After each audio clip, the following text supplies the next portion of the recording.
Hey guys, Bareface here and welcome back to the Grizzly Pack for another episode of Bareface Concerns, where we talk about problems in Fortnite while also watching some gameplay footage so you don't get bored. In this episode, we're going to be talking about Fortnite's competitive scene and highlighting the problems and also a possible fix.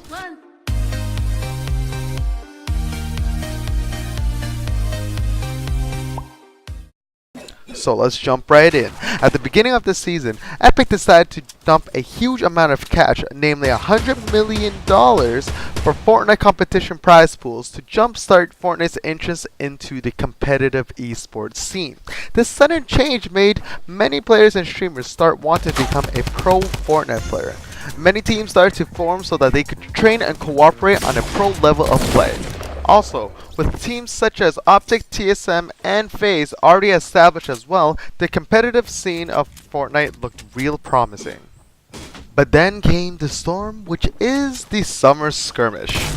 Continuing, the first competitive play of the season was the event hosted by Epic Games, inviting top streamers, professional gamers, and those who performed well in the Blitz Showdown prior to the event. The rules were simple. 10 games were to be played in the form of duos matches with all the participants in one lobby. The first team to 2 victories is the winner of the tournament, and if no teams wins 2 games by the allotted 10 games, the winners would be chosen through the performances in the matches. Now, from here on out is the real problem.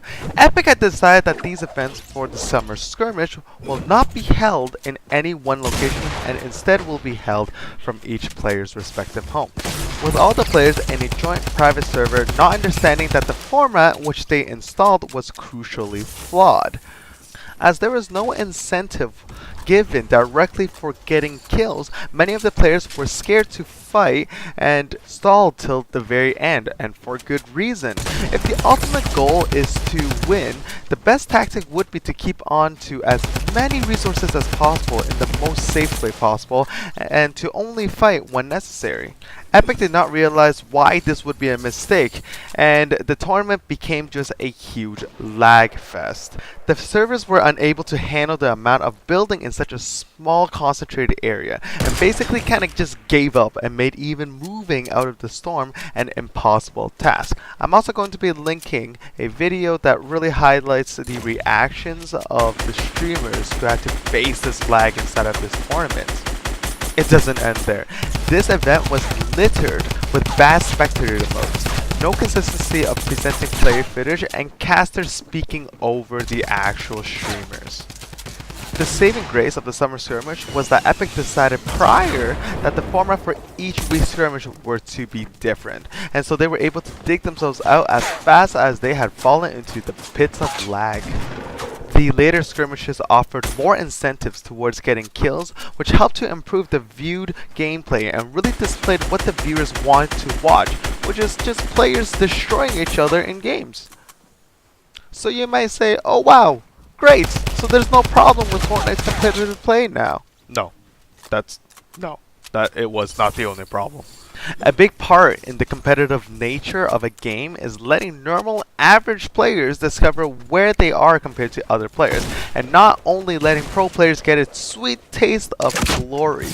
Take League of Legends, Overwatch, and other MMORPGs for example, and you will realize that all of these games provide the players with a public competitive play or a ladder system. Epic's answer to this so far is the solo showdowns. An interesting concept at first. Solo showdown introduces a way for players from all around to showcase their abilities with an end goal of collecting the most amount of points through placing in the top of the games or by getting kills within a set amount of games. Although an interesting concept, the lack of being able to keep track of your points and also an absurd amount of games needed to qualify in the top 500 for only one weekend causes many of the casual players to avoid even playing the limited time mode altogether. Also, a problem is that only the top 500 players are given prizes and incentives for this mode, which causes many average players to altogether hate the concept of this mode of play. By rewarding only the elite, Epic has successfully ousted a large player base from the ranked scene. Now this is what I propose for Epic for them to fix what is wrong with the game so far. What Epic needs to focus on in terms of the competitive play is including the community in the competitive scene as well. Lower prizes and small incentives go a long way in encouraging your players to participate in the game. A ranked mode that would place you in a ladder system would help to encourage many players to keep playing the game and appeal to many players who want to test their skill on a regular basis, while not wanting to try to compete in a pro level. At the moment, the player community is split between those looking to become professional players and casual players. Many who feel like they are in between are being left at a position that is frustrating and isolated.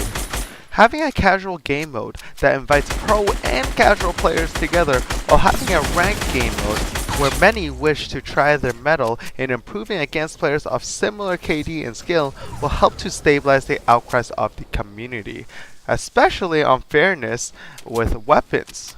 There are times where the community deems a weapon or a mechanic too overpowered just because pros are able to use it consistently. Being able to face against people of similar KD and skill will help to reduce this. I'm looking at you, Double Pump. You should still be here.